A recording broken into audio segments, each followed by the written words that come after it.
문명이라고 하는 이 자체가 사람들이 멀리게 돼요. 바로 이건 자연적. 이거는 자연의 법칙에 의해서 붕괴가 일어나. 바로 이 기후 조건에 농업을 할 수가 없었어요. 네, 안녕하세요. 저는 앞서 소개받은 대기과학자 조천호입니다.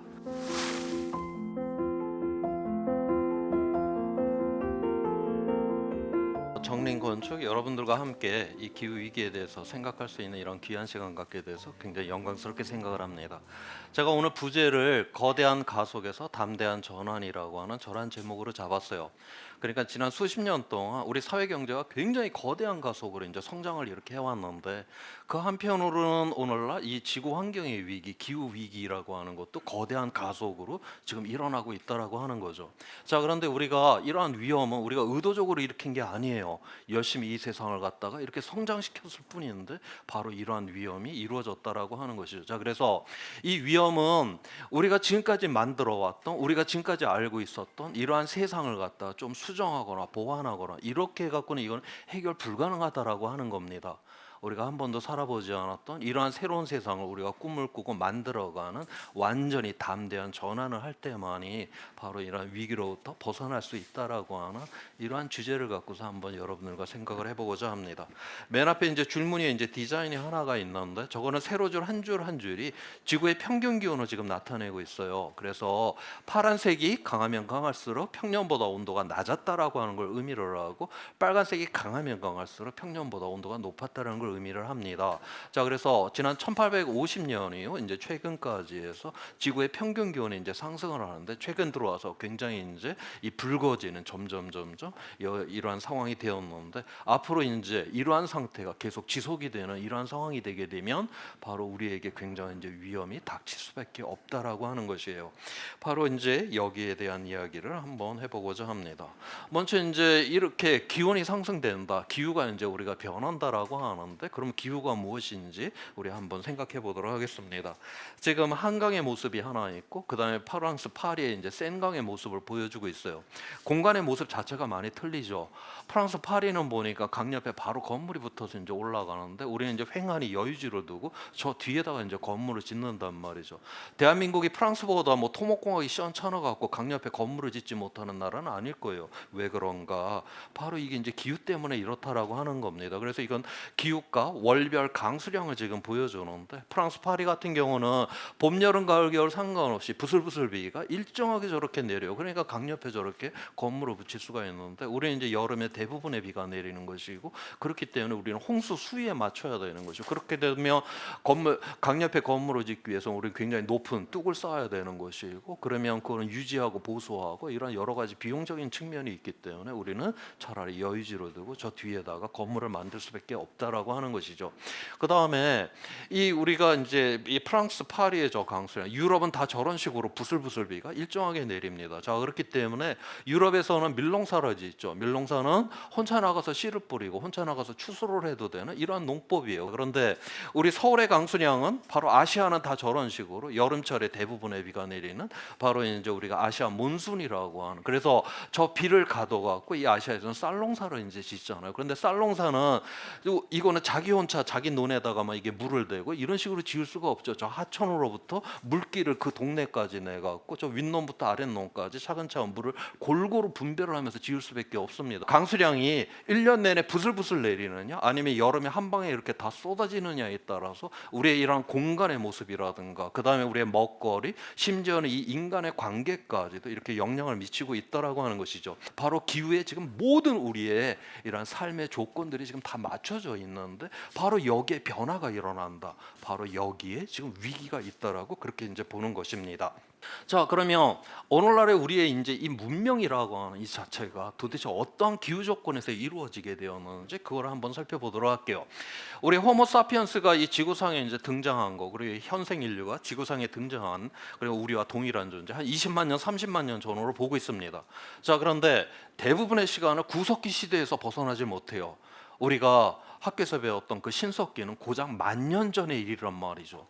오늘날 우리는 수십년 만에 온 세상을 다 뒤집어 놓는 존재들인데 어떻게 그렇게 긴 기간을 구석기 시대에서 우리는 인간은 벗어나지 못했던가? 바로 그거를 설명을 해주는 과학의 결과입니다. 자, 여기가 지금 현재이고요. 여기가 지금 10만 년 전이에요. 그래서 이건 북반구에 지난 10만 년 동안에 이 기온의 지금 변화를 보여주고 있어요. 지금 여기 10,000년 전은 보니까 기온이 좀 낮죠. 그래서 우리가 10,000년 전을 갖다가 우리가 이제 빙기다라고 그렇게 부르고 있어요. 자, 그 다음에 이때는 기온이 낮았을 뿐만이 아니라 이 기온의 변동폭이 굉장히 큽니다. 다시 말해서 이 기온의 이제 변동폭이 크다. 기후의 변동폭이 크게 되면 어떤 일이 일어나냐? 극단적인 날씨가 굉장히 많이 발생을 해요. 그래서 현재보다 한 10배 정도 극단적인 날씨가 이 당시에는 많이 발생을 했었다라고 그렇게 보고 있어요. 우리나라의 가장 대표적인 극단적인 날씨 하면 이제 태풍인데, 태풍이 이제 하나 정도 우리 평야지대를 쓸고 지나간단 말이죠. 자, 그러면 뭐 벼새우기를 하고 뭐 이래 갖고 한 해 추수가 겨우겨우 가능해요. 그런데 매년 꼬박꼬박 한 10개 정도의 태풍이 우리나라 그 평야지대를 쓸고 지나가는다? 누가 농사를 짓겠습니까? 그 가을이 돼갖고 나달 몇 개밖에 달려 있지 않는다. 그러한 우리의 전망 속에서는 인간은 결코 씨앗을 심지 않는 농업을 할 수가 없는 것이죠. 자, 그래서 이 10,000년 전에는 바로 이 기후 조건이 농업을 할 수가 없었어요. 자, 그래서 우리가 10,000년 전 이때를 우리가 빙기다라고 한다라고 했는데, 빙기라고 해갖고 이 빙하가 다 지구를 둘러싼 게 아닙니다. 저때 가장 추워서 빙하가 가장 확장이 되었을 때 육지 면적의 약 4분의 1 정도만을 빙하가 덮어요. 그러니까 이 아시아는 저 빙하가 저 몽골 저 위쪽까지만 이렇게 들어오는 것이고, 이 한반도에는 빙기 때 그냥 생태계 그냥 다 있었습니다.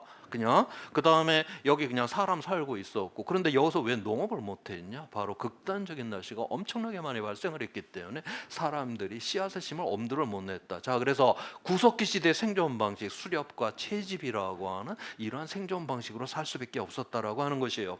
자, 그런데 이제 2만 년 전부터 천문학적인 조건이 변하기 시작을 하면서 지구가 이제 따끈따끈해지기 시작을 했어요.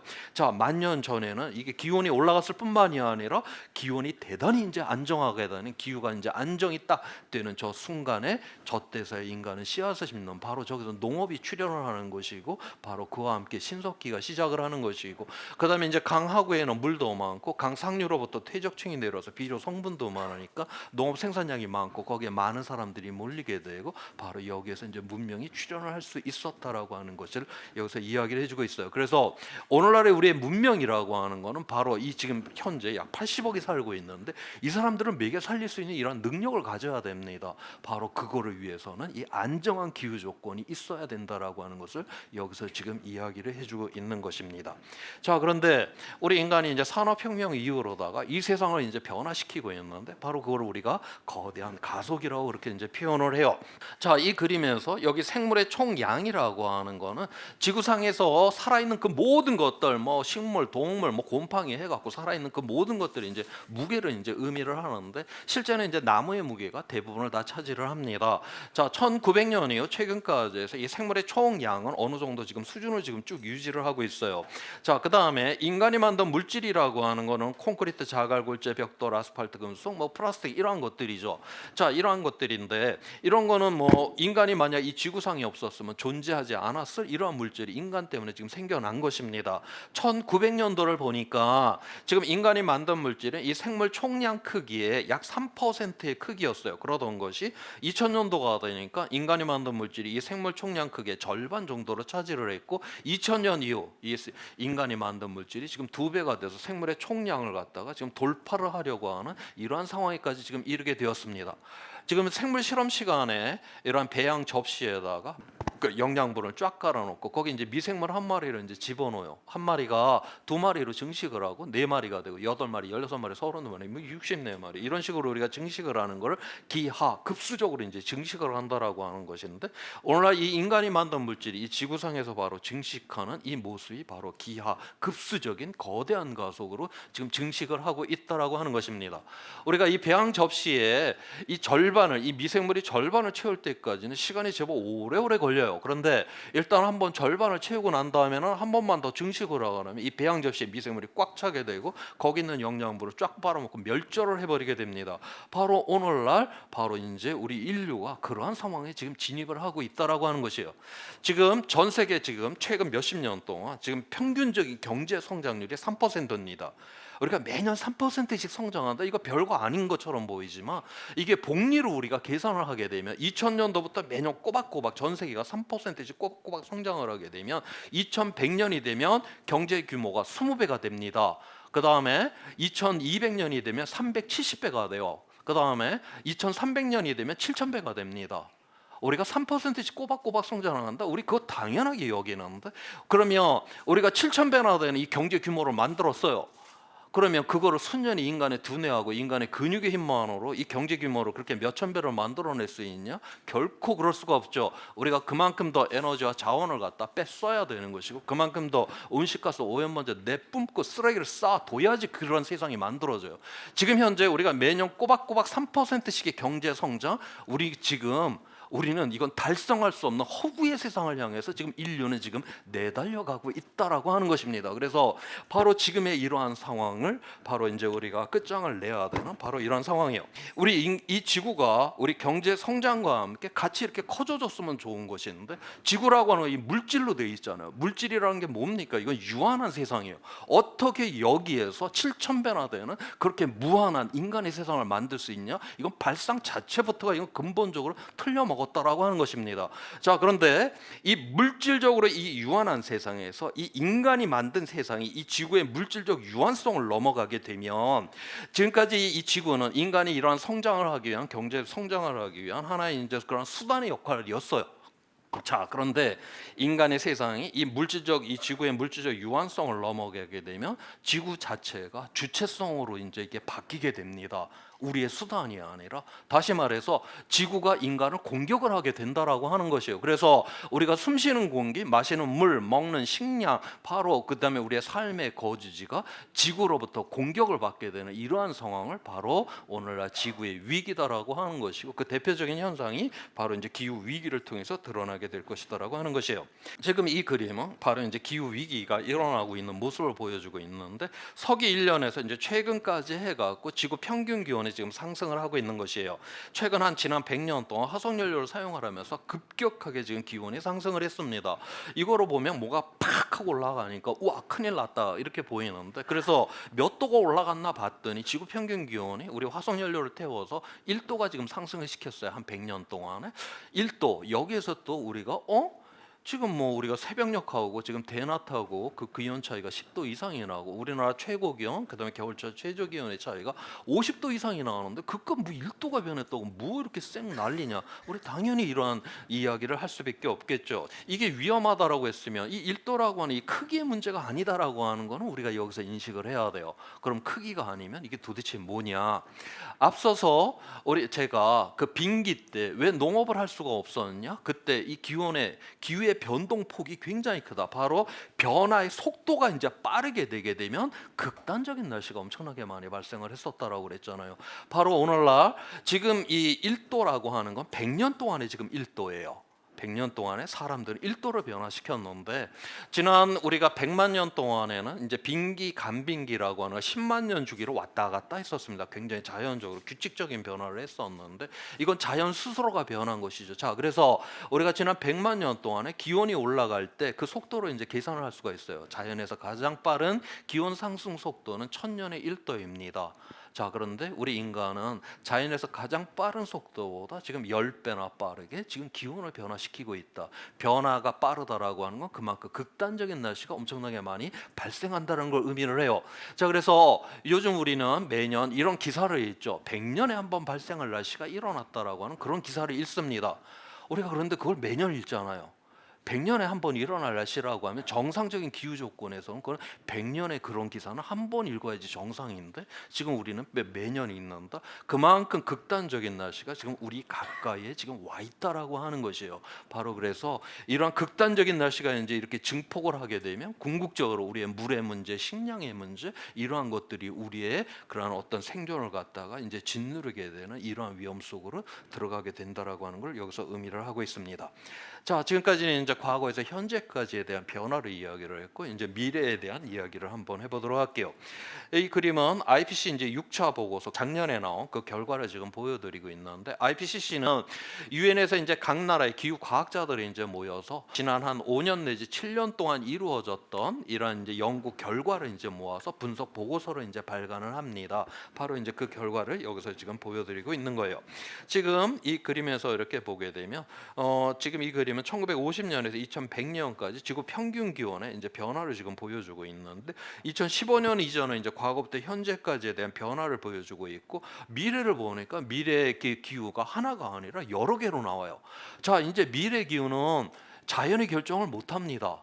우리 인간이 이 자연에다가 지금 미치는 이 영향력이 월등 앞서 이야기를 했지만 가장 자연에서 강력한 힘보다도 지금 10배나 지금 강력하게 지금 변화를 시키고 있기 때문에 인간이 어떤 세상을 만드냐에 따라서 이제는 미래 기후가 결정이 난다라고 하는 것이에요. 자, 그래서 이 IPCC 6차 보고서의 그 미래 시나리오를 갖다가 우리가 이제 SSP 시나리오라고 자 그렇게 부르고 있는데 여기서 SSP5라고 하는 거는 전 세계가 전혀 온실가스를 줄이지 않고 화석 연료를 마음껏 태워서 경제 성장 최고의 가치로 생각하고 우리가 내달려가는 경우에 금세기 말에 지구 평균 기온이 한 5도까지 올라가게 될 것이다. 그렇게 보고 있고요.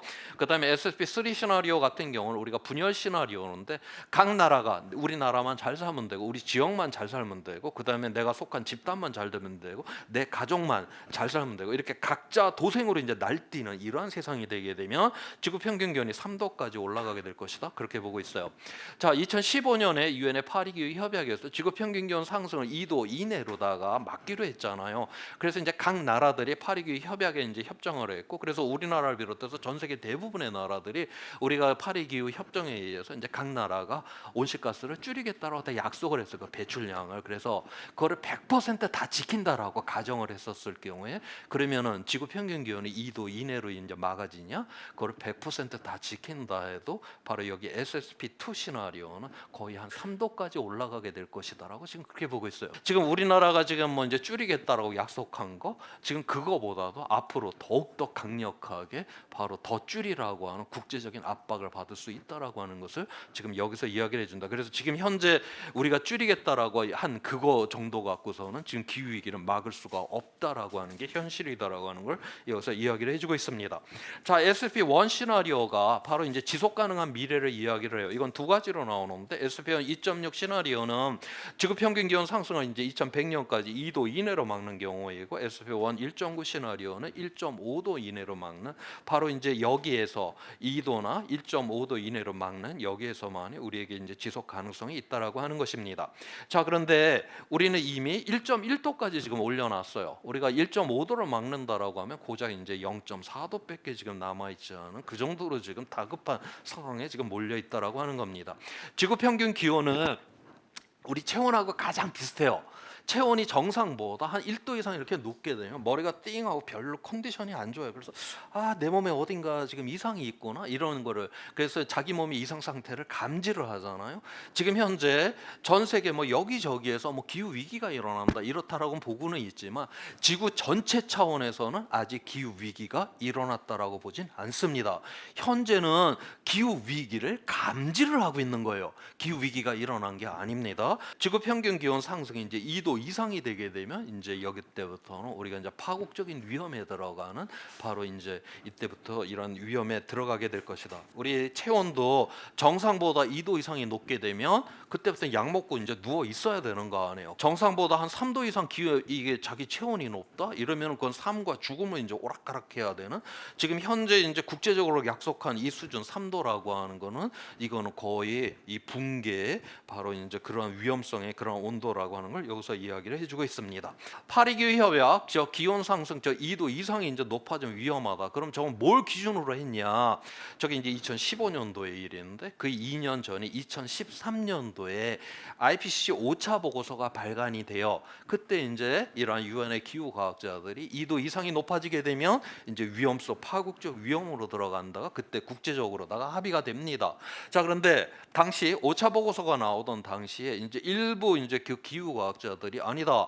이거 2도뿐만이 아니라 이거 1.5도를 넘어도 이거 굉장히 위험한 거야. 그렇게 이제 주장을 했어요.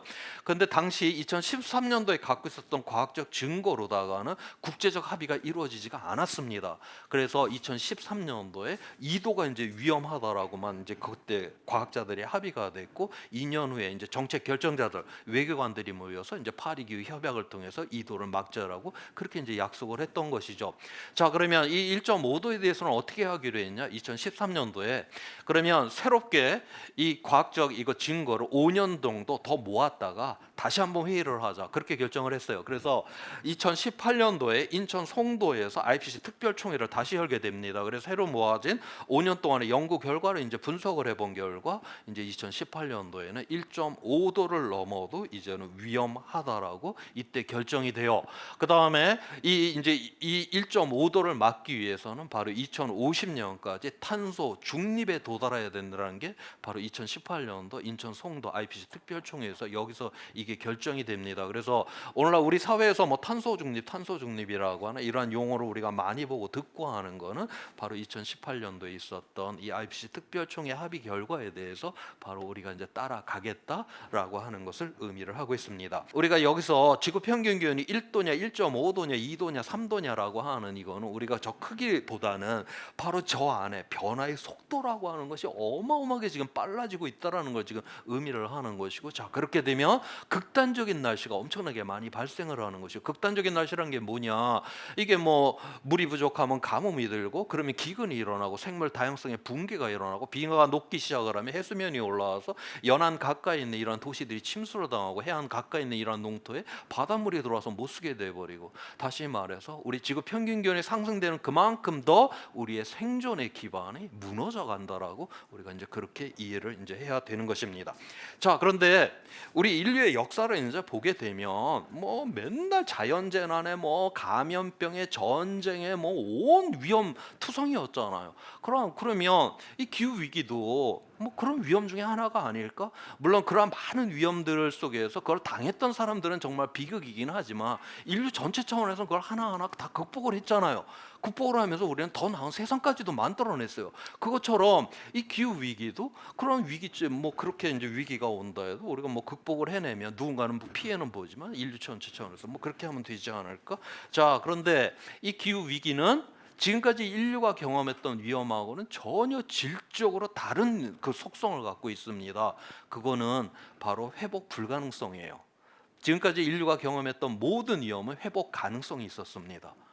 그렇기 때문에 만약 인류에게 회복 불가능성의 위험이 닥쳤다면 우리가 여기 지금 존재할 수가 없죠.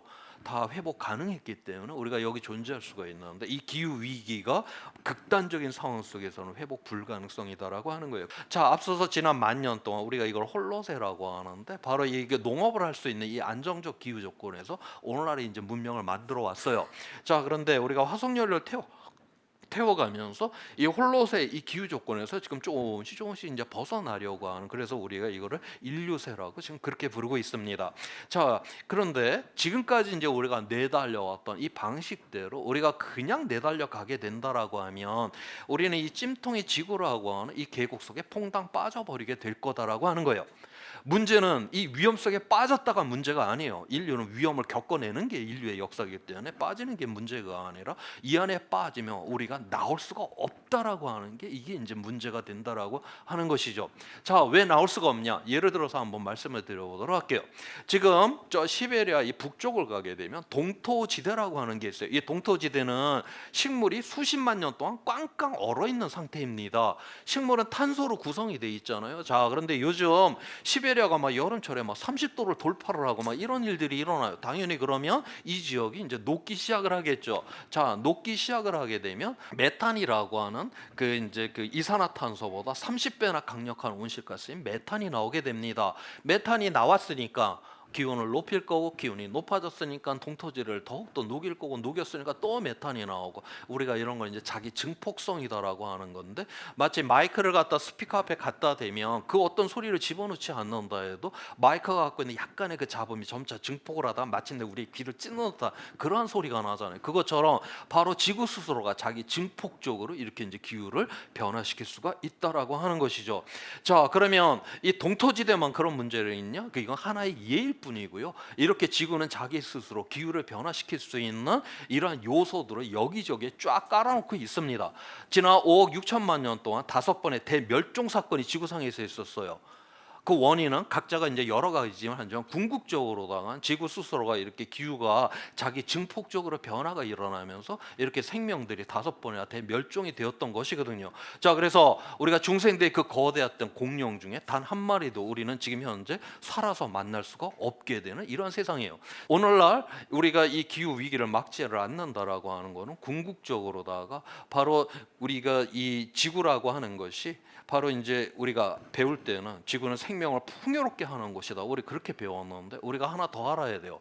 지구는 자기 스스로 생명을 갖다 대멸종시킬 수 있는 이러한 능력을 지금 갖고 있는데, 오늘날 인간이 일으키는 이 기후 위기는 바로 지구가 생명을 대멸종시킬 수 있는 이러한 능력이 깨어나오도록 우리 스스로가 방아쇠를 당겨버리는 이러한 상황이다라고 하는 것이죠. 자, 그래서 이 찜통지구에 우리가 풍덩 빠지게 되게 되면 들어가서 봤더니 막 식량도 부족하고 물도 부족하고 이건 뭐 사람 사는 세상이 아니에요. 그 원인을 봤더니 우리가 화석연료 태운 것 때문에 그렇대. 이 안에 들어와서 화석연료 이제 그거 줄인다라고 노력해봤자 아무짝에 소용이 없다. 왜냐하면 지금 제가 앞서 이야기를 했던 이 동토지대가 갖고 있는 이 탄소의 양은 공기가 갖고 있는 탄소의 양의 2배 이상을 갖고 있어요. 그러니까 지금 동토지대가 지가 알아서 마구마구 녹기 시작을 한다? 자, 그러면 인간이 화석연료를 줄이니 뭐하니? 이런 거는 별 의미가 없다라고 하는 것이죠. 바로 이 안에 빠지면 회복 불가능성이다라고 하는, 바로 이 위험은 바로 인류가 최초로 이제 경험을 하게 될 바로 이제 그러한 위험이다라는 걸 여기서 이야기를 해주고 있습니다. 자, 그러면 이러한 이제 위험으로부터 우리가 이제 이걸 막아내야 되는데 우리의 현재 상황을 한번 보도록 할게요. 지금 여기에서 지금 이 그림은 1970년대 이제 말에서 지금 2050년까지 여기 빨간색은 전 세계 이산화탄소의 배출량을 지금 나타내고 있고요. 그다음에 파란색은 전 세계 GDP를 지금 보여주고 있어요. 다시 말해서 경제가 성장하는 그만큼 더 우리가 화석 연료를 태웠다라고 하는 걸 의미를 하고 있습니다. 다시 말해 오늘날의 우리의 이 문명이라고 하는 거는 바로 화석 연료를 기반으로 하고 있는 문명이라고 하는 걸 여기서 이야기를 해주고 있어요. 자, 그런데 그러면 우리가 앞으로도 계속 이렇게 이제 성장을 향해서 이제 나가려고 하면 이러한 세상이 가능하냐?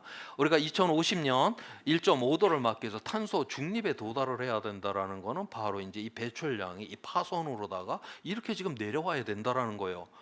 이거는 우리가 한 번도 이런 세상 살아보지 않았잖아요. 지금 우리가 탄소 중립이라고 하는 거는 지금 우리가 알고 있는 세상이 아닙니다. 이건 우리가 전혀 알지 못했던 지금 새로운 세상으로다가 우리가 이렇게 간다는 걸 의미를 해요. 자, 그러면 우리 인간이라고 하는 거는 바로 자기의 이제 관성, 지금까지 경험을 토대로 이제 생각을 하다 보니까 세상에 이런 세상을 우리가 어떻게 만들어? 막 끝장났구나 뭐 이렇게 생각을 하는데 인류의 역사라고 하는 게 이렇게 쉽게 또 무너지지도 않습니다. 자, 이거는 뉴욕 5번가를 갖다 1900년도 같은 지점을 1900년하고 1913년도로 지금 찍은 사진이에요. 1900년도에는 말이 끄는 마차가 꽉 차 있었습니다. 자, 그런데 13년 후에는 찍어봤더니 자동차로 다 저렇게 꽉 차 있어요. 인간은 저 말에서 자동차라고 하는 게 고잡히게 13년 만에 저렇게 이제 바꿔냈다라고 하는 것이고, 미국이 이제 2차 대전 참전을 이제 많이 이야기를 하는데 미국이 2차 대전 그 참전이 전쟁 준비를 이제 오랫동안 하다가 전쟁에 2차 대전에 들어갔던 나라가 아니죠. 이제 1941년도 12월 달에 그 진주만 공습을 받은 이후로다가 이제 본격적으로 전쟁에 참여를 하게 됩니다. 자, 그전에는 뭐 포도 공장에서 다 승용차 나오고 다 그랬었어요. 자, 그리고 이제 전쟁이 이제 터졌고 전쟁에 참전을 했으니까 산업을 갖다가 전시 산업으로 바꿔야 될 거 아니에요. 전시 산업 바꾸는데 뭐 10년, 20년 걸린 거 아닙니다. 1년 만에 자동차 회사에서 승용차가 이제는 안 나오고 장갑차가 쏟아져 나오는 게 1년 만의 일이에요. 그다음에 이런 보잉사에서 이게 여객기가 나오는 게 아니라 전투기가 쏟아져 나오는 게 그게 그냥 1년 만에 그렇게 다 바꿔 버립니다. 우리가 이러한 다급함, 우리가 전쟁이라고 하는 이 다급함 위급 속에서 우리 인간은 그렇게 산업도 1년 만에 다 뒤집어 놓는 이러한 존재들이고, 이러한 이제 그 1940년 이전에 미국에서 여성들이 중화학공업에서 일을 한다. 이거는 상상도 못했던 사회예요. 그런데 이 중화학공업에서 이제 일을 했던 이러한 이제 노동자들이 전선을 다 나가다 보니까 그거 다 여성 노동자들이 들어와서 그 부분을 메꿔냈습니다. 그러니까 산업도 그다음에 그 사회적인 이러한 구조도 1년 만에 다 바꿔내요. 바로 그거를 통해서 이제 전쟁의 승리까지 갔었죠. 그래서 우리 인간에게 있어서는 바로 이렇게 전환을 갖다 빠른 시간에 할 수 있는 이러한 능력이 있다라는 걸 또한 역사 속에서 이야기를 해주겠습니다. 자, 그래서 오늘날에 이러한 기후 위기, 이러한 거에 대해서 지구의 위기, 여기에 대해서 세계적인 이러한 정책 결정자들은 어떻게 생각을 하고 있는가? 가장 대표적인 모임이 세계 경제 포럼이죠. 매년 1월달에 스위스 다보스에서 열린다라고 해서 이제 다보스 포럼이라고 하기도 하는데, 여기는 세계 정상들, 그 다음에 대표적인 CEO, 경제학자들이 모여서 이제 한 해를 그렇게 이제 전망을 합니다. 이때 매년 이제 꼬박꼬박 동일한 그런 이제 설문 조사를 하나 하는데, 그게 뭐 어떤 조사냐? 앞으로 10년 이내 전 세계적으로 발생할 수 있는 이 위험의 가능성과 영향력에 대한 조사를 해요. 금년 1월에 나온 결과인데, 보게 되면 1위부터 해서 10위까지 해서 여기 녹색으로 표시된 것들은 바로 기후 환경과 관련된 위험성이 가장 크다라고 그렇게 보았습니다. 그다음에 빨간색이 사회적 위험을 지금 나타내고 있고, 그다음에 여기 파란색이 경제적 위험이에요. 이거는 2007년도부터 동일한 질문을 갖고 이제 설문 조사가 쭉 되어 있는데, 불과 5년 전까지만 해도 이런 세계적인 이런 정책 결정자한테 이거 물어보면 1위부터 10위까지 다 여기 거의 대부분이 다 파란색이었습니다. 그런데 이게 지금 5년 만에 지금 이 보는 관점 자체가 완전히 지금 이게 바뀌어 버렸다라고 하는 것이에요. 자, 그래서 지금 현재 우리가 그러면 왜 이러한 세상이 되었냐? 바로 우리가 지구 환경이라고 하는 이 조건, 우리의 물질적인 이러한 조건이 무너진다라고 하면 우리의 사회라고 하는 건 존재할 수가 없는 거. 사회가 존재를 하지 않는다? 그럼 뭐 경제고 시장이고 간에 이건 아무 의미가 없는 이러한 세상을 지금 인식을 하는, 지금까지는 이제 지구라고 하는 건 우리의 그냥 수단이었는데, 바로 이제 지구의 이 물질적 한계성을 인식을 하는 바로 그러한 세상으로 진입을 하게 되었다라고 하는 것이죠. 오늘날 우리가 기후 위기를 대응한다라고 해올 때 이거 우리나라에서 만든 의제 아닙니다. 이건 국제적으로다가 바로 이 시장의 이 주류를 갖다 형성하는 이러한 서양 이 친구들이 바로 이러한 기후 위기라고 하는 이러한 의제를 갖다 최우선의 지금 의제로 지금 만들어 놓고, 서유럽의 이러한 나라들 국가 의제에서 이미 기후 의제는 최우선의 의제가 되었고, 유엔에서 최우선의 지금 의제가 되어, 이러한 기후 위기가 있으니까 각 나라가 정말 그 인류애적인 마음으로다가 알아서 자 줄입시오. 이 친구들이 그렇게 단순한 친구들이 아니죠. 지금 무슨 뭐 아리백 재생에너지로 니들 그거 물건 안 만들었지? 그러면 우리 그런 물건 우리 이제 안 받을 거야. 그다음에 뭐 탄소 국경세 니들이 그 화석 연료 태워갖고 그런 물건 이제 만들었지? 그럼 우리 관세를 때려버릴 거야. 그래서 지금 국내에서 무슨 뭐 2030년까지 뭐 40%를 줄여야 되는데 이건 너무나 힘들고 뭐 어쩌고 저쩌고. 지금 이렇게 한간 때가 아니다. 지금 이미 지금 국제 스탠다드는 50% 이상을 줄여야 되는 것이고, 그다음에 그거를 하기 위한 어떤 이러한 기술의 어떤 개선이라든가 이러한 부분들에 대한, 그래서 지금 우리가 대한민국이 우리 생존 자체가 우리는 영토 안에 있는 나라가 아니에요. 모든 에너지와 자원과 식량을 외부로부터 다 끌고 들어와야 되고, 그다음에 우리가 갖고 있는 걸 또 외부에 팔아야 되고, 생존이 국제 스탠다드에 맞춰주지를 않으면 우리는 생존이 불가능한 나라 아닙니까?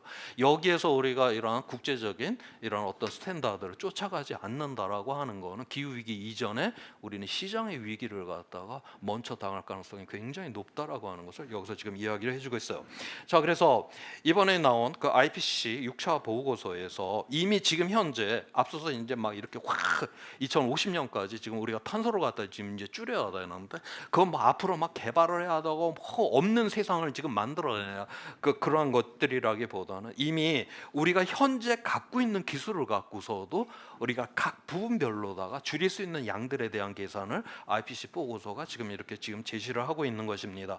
여기 막대 그래프 요거는 그 줄일 수 있는 양을 나타내고 있어요. 가장 많이 줄일 수 있는 게 바로 이제 풍력이라든가 이제 태양광에서 이렇게 이제 줄일 수 있다라고 지금 그렇게 이제 보았고, 그 다음에 이 농업 이쪽에서 우리가 생태계를 보호를 한다라든가, 우리가 농업은 우리가 거기서 뭔가 식물이 자라니까 뭐 생태 친화적이다라고 하는데 요즘 누가 농사를 햇빛하고 농부의 근육의 힘만으로 짓습니까? 뭐 온 그 농법 기계가 작동을 하고 그다음에 농약 치고 비료 뿌리고 그다음에 운송 저장 보관 저 칠레 포도를 갖다가 저 냉장 시설을 해갖고서 저 태평양을 갖다가 화석연료 태워가면서 건너오고 그다음에 그 아보카도를 갖다 저 남미에서 생산된 거 비행기에 실어갖고 냉장시 그렇게 지금 날라 들어와서 우리 시장에 지금 풀리잖아요. 농업 엄청나게 지금 이 화석연료를 쓰는 바로 그 여기에서 지금 줄여야 되는 부분들이 대단히 크다라고 하는 것을 지금 여기서 지금 이야기를 해주고 있어요.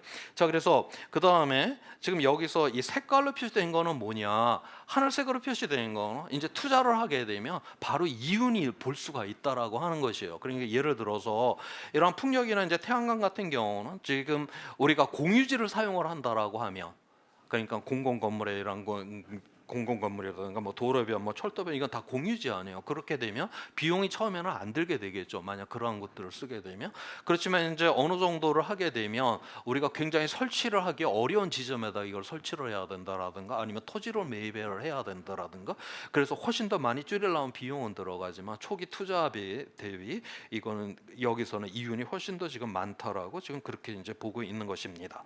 자, 이 중에서 지금 보면은 이제 빌딩을 갖다가 굉장히 중요하게 또 줄여야 되나 이런 아이템으로 보고 있어요. 이 부분은 좀 더 이제 확대를 해서 보게 되면 이 에너지 서비스가 요구를 제가 그냥 건물 자체에서 에너지를 사용할 수 있는 이 부분 자체를 줄이는 여기에서 이제 성공을 하게 되면 굉장히 많은 이건 비용 대비 투자이익이 있고 뭐 조명, 기기 설비에서 이렇게 돼 있고 나머지 뭐 고에너지 성능의 빌딩이라든가 재생에너지 그다음에 기존 빌딩 개선 이것들은 이제 줄일 수는 있지만 비용이 이제 많이 들어가야 된다라고 하는 것을 여기서 지금 이야기를 해주고 있고 이 회색 빛깔은 이건 불확실성이에요. 이제 빌딩을 지게 될 때 나무의 사용이라고 하는 이 부분도 좀 고려를 할 필요가 있다. 이 IPCC 보고서는 처음에 뭘 이렇게 제시를 할 때는 처음에는 다 이렇게 불확실성으로다가 이렇게 했다가 점점 이게 이제 시간이 지나게 되면서 이게 명확하게 되는 이러한 특성을 지금 갖고 있습니다. 빌딩에서 이제 줄여야 되는 부분들에 대한 이번 보고서에서 6차 보고에서 지금 이렇게 이야기를 했고 우리가 지금 현재 이건 이제 국제 IEA에서 나온 자료인데 현재 우리가 이제 2050년 탄소 중립에 이제 도달을 하게 되면 현재 배출량이에요. 현재 우리가 전력에서 가장 많이 화석연료가 배출이 되고 있고 그 다음으로다가 이제 산업하고 이제 수송 부분이고 네 번째가 이제 빌딩에서 그래서 빌딩도 바로 이제 이 탄소를 줄여야 되는 주요한 타겟이 되게 됩니다. 자, 그런데 2050년이 되게 되면 이 배출량 자체가 이런 식으로 변하는 거예요. 완전히 이건 새롭게 지금과는 다른 이러한 빌딩을 지금 만들어야 된다는 거고 지금 이 빌딩의 약 85% 이상이 바로 탄소 2050년이면은 탄소 중립에 도달을 해야지만이 바로 이제 1.5도를 막을 수 있다. 지금 그렇게 보고 있어요. 자, 그래서 이번 IPCC 이제 보고서에서는 지금 이제 미래에 지금 2030년대, 그다음 2050년대, 2100년대 이 건물 부근에서 이제 어떻게 이제 변화가 일어날 것이냐라고 하는 거를 지금 이야기를 해주고 있습니다. 지금 현재 이제 그 우리가 도시 지금 80억이 지금 이 지구상에 살고 있고 지금 도시에서 살고 있는 사람이 약 50%라고 보고 있는데 2050년이 되게 되면 100억, 20억 명이 더 늘어나게 되고 그 다음에 약 70%가 이제 도시에서 살게 된다. 다시 말해서 약 한 25억 명이 빌딩에서 살게 된다라고 지금 도시에서 산다는 건 빌딩에서 산다는 건 이제 의미를 하는 바로 그렇기 때문에 바로 이제 이 기후 변화 이제 대응에 이 건물 부분에 이제 중요하다라고 하는 것이고요. 그다음에 이제 이게 시나리오를 만들었어요. 1.5도 여기 이제 요거는 맨 이쪽에 파란색을 의미를 하고 4도는 여긴 지금 빨간색을 의미를 합니다. 그래서 이쪽으로 갈수록 지금 이제 훨씬 더 많이 줄이는 1.5도가 탄소 중립에 이제 의미를 하는 그런 시나리오에 있는 것이고 전체적으로다가 그 빌딩에서 쓰는 에너지 같은 경우는 2030년대 요때 이제 쓰는 그 에너지가 2100년이 되게 되면 거의 이제 2배 정도. 이게 그런데 이 IPCC 보고서는 상당히 이게 보수적으로 보는데요. 왜냐하면 각 나라가 다 합의를 해줘야 되기 때문에 굉장히 보수적으로 보기 때문에 이러는데, 또 어떤 이러한 자료들을 보게 되면 아예 수요 자체를 막 줄여야 된다라고 하는, 그렇게 하는 데는 있는데, IPCC 보고서 자료에서는 2100년에 현재보다는 빌딩에서 이제 2배가 더 배출이 된다라고 지금 그렇게 이제 보는 것입니다. 자, 그럼에도 불구하고 이산화탄소 배출량은 에너지를 훨씬 더 많이 쓰게 되지만, 물론 건물이 늘어나는 것도 있어요. 그렇지만은 이산화탄소 배출량은 바로 이렇게 급격하게 이게 줄어들어와야 되는, 여기 이제 사도인 경우야 뭐 그렇지만 바로 1.5도 탄소 중립에 도달을 하게 되면 거의 이렇게 다운을 시켜야 되는 것이고, 우리가 탄소 강도라고 하는 건 이건 재생 에너지의 지금 비율을 지금 나타내고 있습니다. 그래서 재생 에너지의 비율이 앞으로 획기적으로 이렇게 커져야지만이 탄소 중립에 도달한다라고 하는 것이고, 이 서비스당 에너지라고 하는 거는 그 빌딩에서 이제 같이 창출을 하는 데 있어서 에너지를 갖다 얼마나 쓰느냐의 그 문제인데, 바로 이 에너지의 강도도 지금 이제 줄여가야 되는 이런 상황에 있는 것이고, 지금 그 다음에 이 빌딩에서 현재는 우리가 제일 많이 쓰는 그 에너지를 쓰는 거 이제 가열 쪽으로, 그렇게 이제 히팅 쪽으로 다 이제 보고 있는데, 그 부분을 갖다 다 이제 그걸 직접적으로 우리가 가스라든가 석유를 통해서 이제 그 히팅을 하는데, 그런 것들이 다 전력화로다가 정규화가 되는 전력화의 비율은 앞으로 급속하게 이제 증가를 하게 될 것이다라고 보고 있고, 가스의 비율은 바로 이제 뚝뚝뚝 떨어지는, 바로 이제 그래서 IPCC 이 보고서에서도 바로 이제 이 건물, 이 빌딩에 대해서 굉장히 중요한 하나의 그런 챕터로다가 이제 다루게 되는 것입니다. 자, 그다음에 앞서서 제가 이제 그 건물에서 그 이제 나무의 사용에 대해서 이야기를 했는데, 이거는 그 유럽을 중심으로 해서 굉장히 여기에 지금 관심들이 굉장히 많이들 갖고 있어요. 이 건축을 하는 데 있어서 바로 이제 이 우리가 빌딩을 짓는 데 있어서 바로 이제 그 철강하고 이 시멘트를 이제 만드는 이 과정에서 되게 탄소 배출량이 굉장히 많습니다. 그래서 지금 이 시멘트하고 이 철강 산업에서 지금 배출되는 온실가스 각각 8%예요. 그러니까 전체 비중에서 상당히 큰 것이죠. 그다음에 철강과 시멘트는 다 이제 건축의 그 재료로 이제 쓰고 있기 때문에 바로 이제 건축에서 바로 이 부분을 갖다가 변화시킨다. 바로 여기 이제 나무가 이제 사용이 돼야 된다라고 하는 것이고, 이 네이처라고 하는 이 논문에 나온 것인데, 오늘날에 우리가 이제 화석 연료라고 하는 거는 이 우리가 이제 지구상에서 이제 이 식물들이 광합성을 해서 그 탄소가 이제 이게 이제 토양에 저장이 된 게 바로 오늘날에 이제 화석 연료잖아요. 자, 그런데 우리가 이제 도시를 만들고 이런 건설하는 과정에서 이 화석 연료를 갖다가 계속 이제 쓰기만 하는 이러한 이제 세상으로다가 만들었는데, 앞으로는 바로 이 탄소를 갖다 건물이 저장을 하는 바로 그러한 세상을 만들어야 된다라고 하는 것이에요. 자, 그래서 지금 이게 만약에 우리가 이제 나무를 사용을 해갖고 이제 이 건물을 짓는다라고 하면 그 나무가 이 커지는 과정에서 광합성을 해서 공기 중에 있는 이산화탄소를 빨아들였으니까 바로 건물에다가 탄소를 저장을 하는 바로 그러한 이제 새로운 도시를 만들어내야 된다라고 지금 그렇게 이제 보고 있는 것입니다. 원래는 지금 이제 앞으로 우리가 이제 2030년까지 져야 되는 이런 이제 건물에서 써야 되는, 이제 만약 우리가 이걸 철강하고 이 시멘트로다 이제 진다라고 하면 여기 71기가톤, 그러니까 710 그 억톤의 그러한 이산화탄소를 이제 그 저기 막 시멘트 그다음에 철강을 만드는데 써야 되는 것인데, 우리가 나무에다가 이제 건물을 갖다가 이제 집어넣게 되게 되면 오히려 이제 750억 톤의 이러한 그 탄소를 갖다가 건물에 저장을 할 수 있는 이런 세상으로다가 갈 수 있다라고 지금 이제 그렇게 보고 있습니다. 그래서 그 유럽에서는 지금 그 저기 뭐야 유로피안 이 바우하우스라고 하는 이 운동, 이거는 이게 유럽 연합 차원에서 지금 하고 있는데, 이게 바로 건물의 이 나무의 비율을 이제 높여야 돼. 최근 들어서 뭐 프랑스가 2050년도까지 뭐 지금 그 나무의 비율, 공공 건물에서 나무의 비율을 뭐 50%까지 올려야 된다라든가, 그래서 점차 이 나무의 비율을 높이는 과정들이 지금 있습니다. 근데 앞에서 보면 나무를 갖다가 그 이제 불확실성으로 다 회색으로 표시가 됐잖아요. 이 기술적인 측면에 있어서 나무를 이 빌딩을 올리는 뭐 이런 것들은 제가 이제 이쪽 분야 사람한테 듣기로는 다 됐는데, 지금 뭐가 지금 논점이냐면, 지금 이 나무, 지금 이제 이 황무지에다가 이제 나무를 심어갖고 이 이제 건축용 이제 목재를 공급한다. 그래서 이러한 논문들에서 그게 가능하다라고 하는 이런 논문들이 나와요. 근데 한편으로다가 이러한 대량 이런 식목을 하게 되는 경우에 다음에 또 다른 이제 생태적 문제를 일으킨다라고 하는 것이 지금 충돌을 하고 있어요. 그런데 아직까지 거기에 있어서 이 과학적으로 뭔가 결판이 지금 나지 않은 이러한 상황에 있다. 그러니까 거기에서 이제 이 불확실성이 있다라고 지금 그렇게들 보고들 있습니다. 자, 이렇게 해서 이제 전체적인 이거는 이제 다 보았고요. 자, 우리가 이제 이러한 담대한 전환이라고 하는 이 지구라고 하는 거는 앞서 이야기를 했듯이 물질적으로 이제 유한한 세상이에요. 이제 우리는 더 이상 여기서 인간의 그런 무한한 세상을 만들 수가 없다라고 하는 물질로 이거 유한한 세상이 어떻게 여기서 인간의 무한한 세상이 존재할 수가 있습니까? 우주로부터 들어오는 거는 이 태양 에너지 이거 하나밖에 없어요. 지금 이 지구에 들어오는 거는 이 태양 에너지를 갖고 바로 이제 온기를 보존을 하고 그다음에 이 태양 햇빛으로다가 광합성을 해서 모든 이 생태계와 바로 그 또 생태계에 의존을 해서 지금 80억이 지금 먹고 이 지구에서 지금 살아가고 있는 것입니다.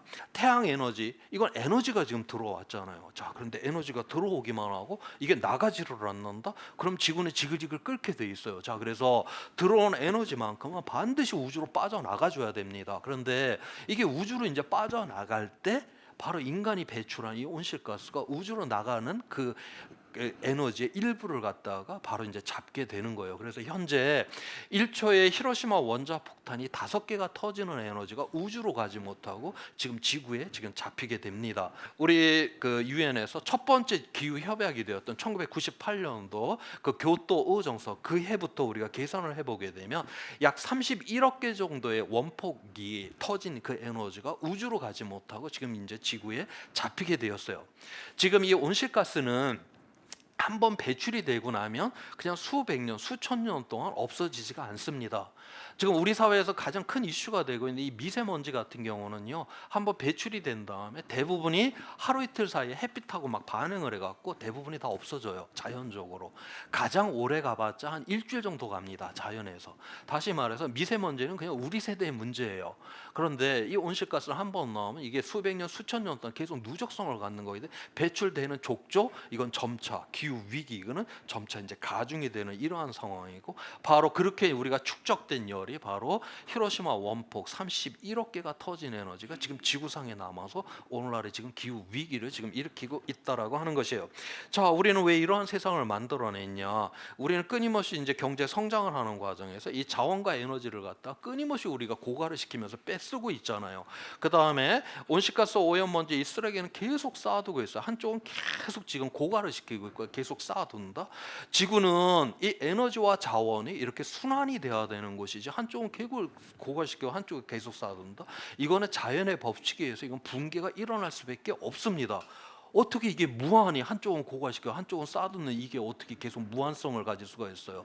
바로 이제 이러한 시점이 현재 상태를 갖다가 우리가 계속 그냥 유지해서 내달려가게 되면 바로 금세기 안에 이러한 붕괴가 우리 눈앞에 이제 벌어지게 될 그러한 가능성이 있다라고 하는 것을 여기서 지금 이야기를 해주고 있는 것입니다. 가장 이제 앞으로 생각을 해야 되는 거는 바로 우리의 이 물질과 이 에너지가 이게 순환이 돼야 되는 것이냐를 갖다 최우선적으로 생각해야 되나.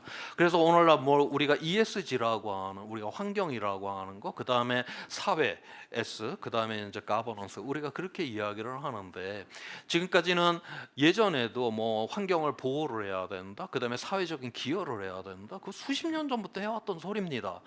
지금까지는 그냥 하나의 그냥 우리가 뭐라고 해야 되나, 그냥 하나의 그냥 자발적인 하나의 그런 어떤 기여라고 하면 이제는 그러한 것이 아니라 이제는 하나의 강제된 조건들, 바로 지구라고 하는 물질적 유한성이고, 이건 물질과 에너지가 순환이 되어야 되는 것이고, 바로 여기를 기준으로 해서 우리의 그런 생존의 조건을 생각을 해야만 하는 바로 이제 그러한 상황 속에 우리가 이르게 되었다는 걸 여기서 지금 이야기를 해주고 있는 것입니다.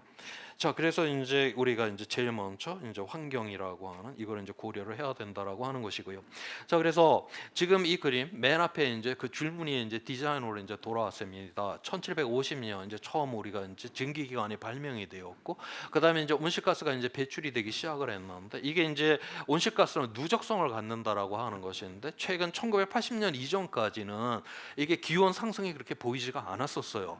그런데 이제 이게 어느 정도 누적이 딱 된 그 다음부터는 본격적으로 1980년대 이후부터는 이제 기온 상승이 우리 눈앞에 뚜렷하게 이제 나타나기 시작을 하는.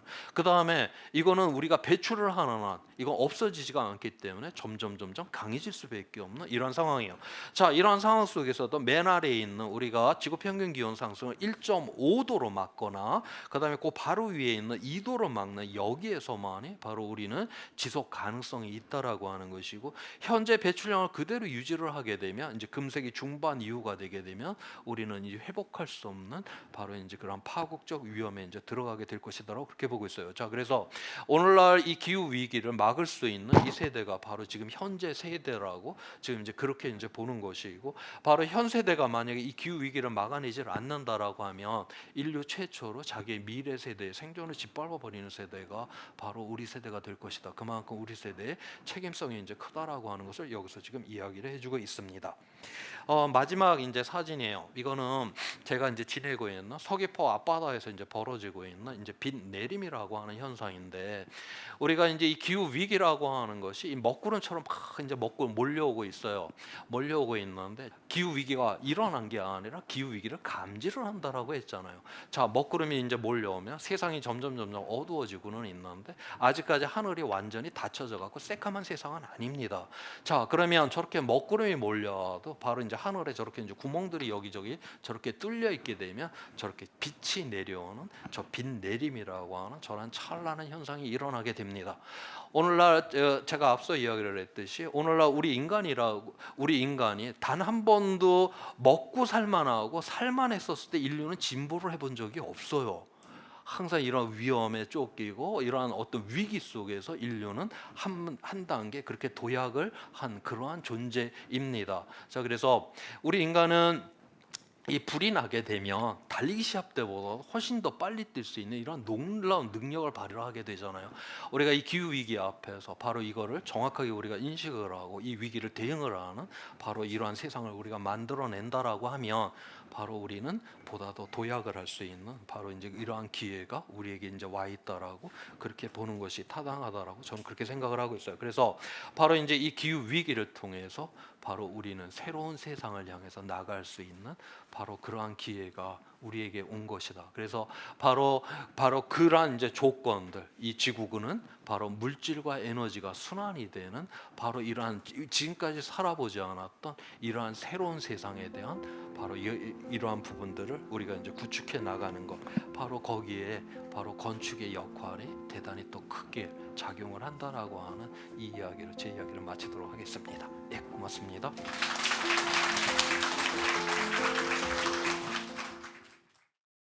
강의 잘 들었습니다. 네. 감사합니다.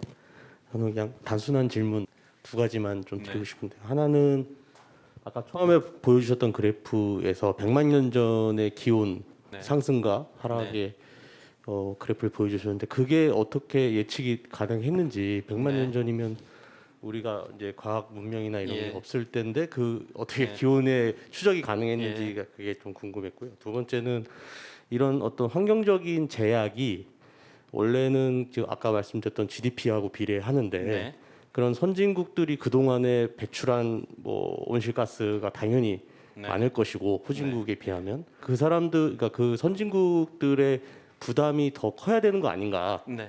실제 지금 현재 상황에서 절대적인 수치로 그걸 기준을 하기보다는 네. 그네들이 기존에 해왔던 배출했던 환경 오염을 했던 내용들이 더 크기 때문에 사실 지금 이제 후진국하고 어떤 협정을 맺을 때 네. 그런 어떤 차별화가 좀 네. 있어야 되는 거 아닌가. 예. 네, 그런 부분에서 질문을 좀 드리고 싶습니다. 제가 이제 맨 앞에 그 지난 이제 10만 년 동안의 그 기온의 변화를 보여드렸는데, 그거는 이제 그린란드 빙하에서 이제 추출을 해낸 그런 이제 기온인데, 우리가 그린란드하고 남극은 그건 대륙이에요. 그래서 그 위에 있는 빙하는 그건 바닷물이 얼어서 된 빙하가 아니라 눈이 쌓여서 된 빙하입니다. 그래갖고 눈이 한 2km, 그 빙하가 이 두께가 한 2km, 3km 정도가 되는데 눈이 얼었으니까 그 사이사이에 공기방울들이 그냥 남아 있겠죠.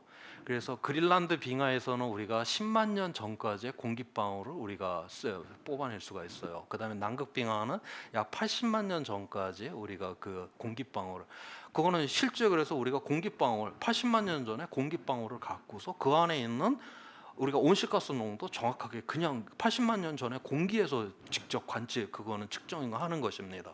그 다음에 그 안에서 우리가 이제 그 미세먼지 농도도 알아내요. 그러면 그 그린란드나 남극은 거긴 대륙이 없잖아요. 그런데 거기 미세먼지가 떨어져 있다. 야, 그러면 이게 도대체 바람이 어느 정도 이게 세게 불었길래 여기에 먼지가 이 정도 떨어졌나? 그래서 우리가 온도를, 그 바람 세기도 그렇게 역산으로 추정이 가능합니다. 그 다음에 그 빙하 물을 이제 녹이게 되면 이 산소의 동위 원소하고 차이를 갖고서 우리가 그 당시 기온도 우리가 정확하게 뽑아낼 수가 있어요. 그래서 우리가 한 80만 년 전까지는 거의 완벽하게 과거의 기후를 갖다 이제 재현을 해낼 수가 있고, 그뿐만이 아니라 우리가 수억 년 전까지도 다 알아내요. 물론 그 정확도는 떨어지지만 그건 이제 탄소라든가 산소의 그 동위 원소 그 비율을 갖고서 우리가 그러한 부분들을 그 어느 정도는 다 추정을 해냅니다.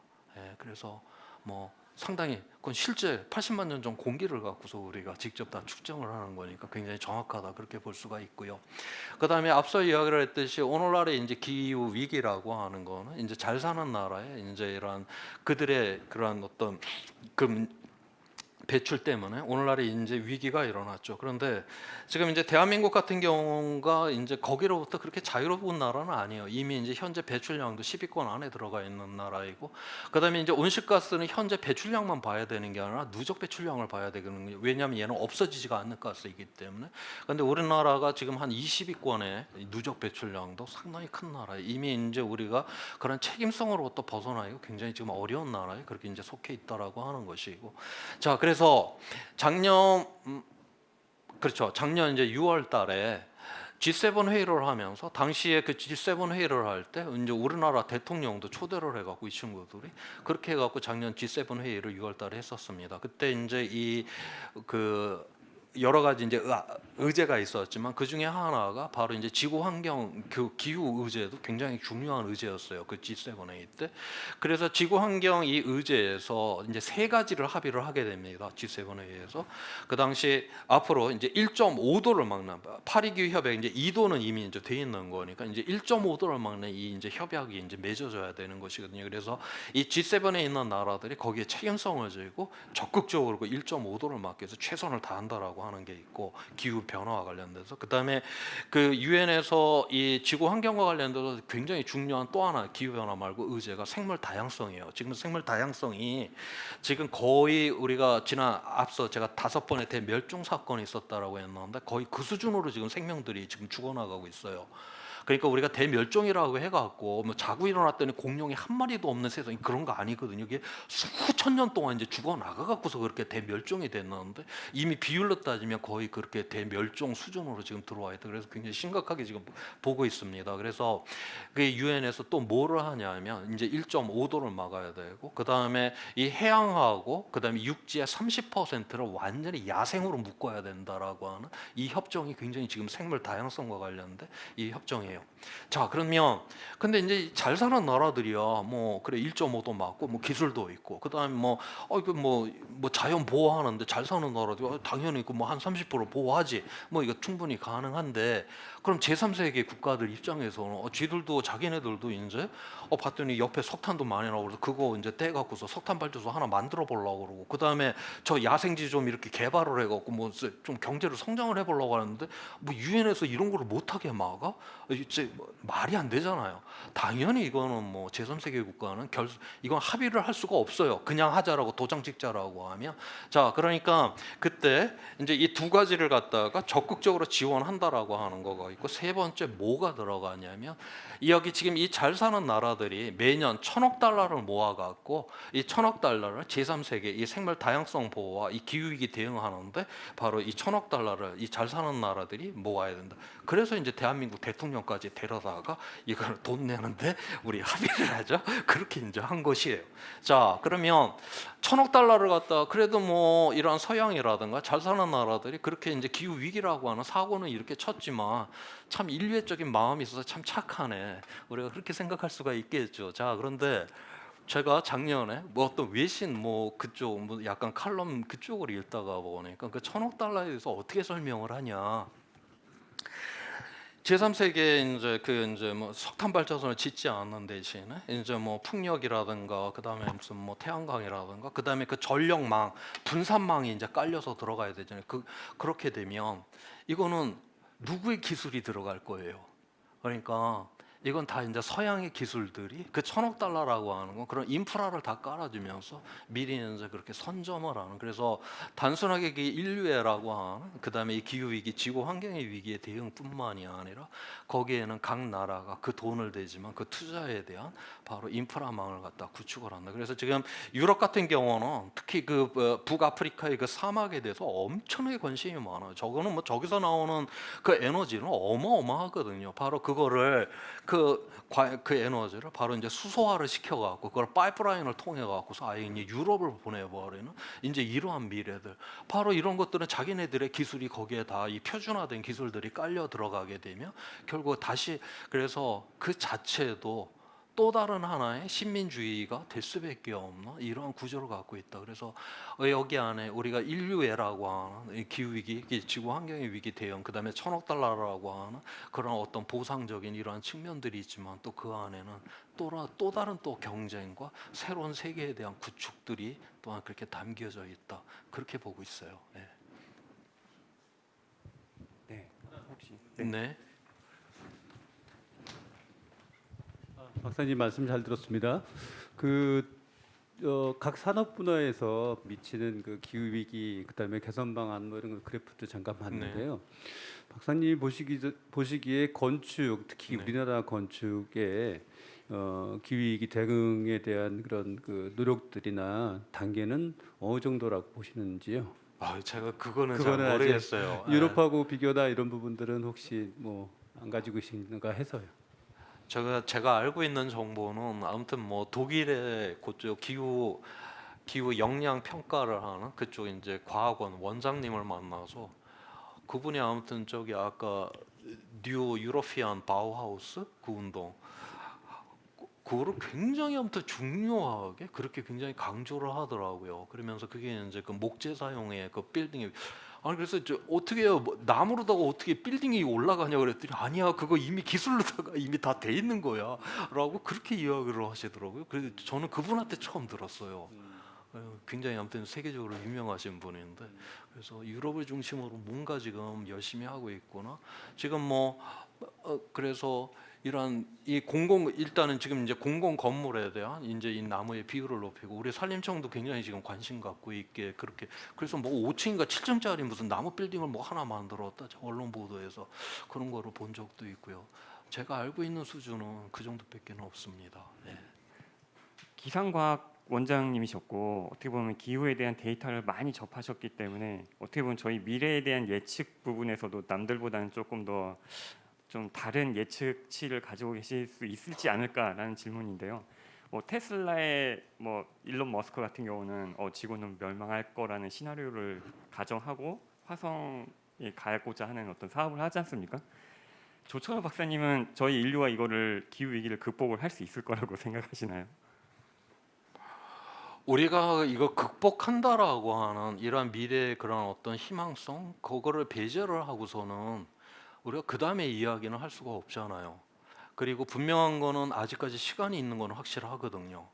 그렇다라고 하면 우리가 거기에 대해서 어떤 희망적인 이러한 요소들 앞서 이야기를 했지만은 오늘날의 이 위기다라고 하는 것이 지금 현재 그 어떤 그러니까 지금 80억이 살아가고 이 80억 명한테 골고루 이 식량을 갖다가 분배를 한다라면 정말 넘치도록 생산을 이미 해요.